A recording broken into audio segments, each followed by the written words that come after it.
सरकारनं नैसर्गिक आपत्ती म्हणून 10 लाख रुपयांची मदत करायला हवी अशी मागणी राष्ट्रवादीचे नेते एकनाथ खडसे यांनी केली आहे.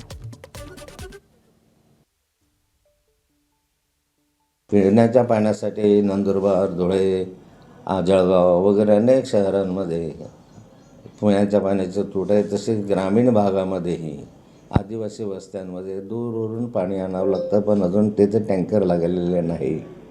जनावरं आता घरापासून लांब चारा ज्या ठिकाणी आहे तिथं आता शेतकरी न्यायला लागलेले आहे.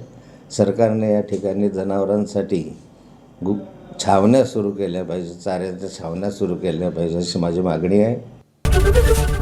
एबीपी माझा, उघडा डोळे बघा नीट.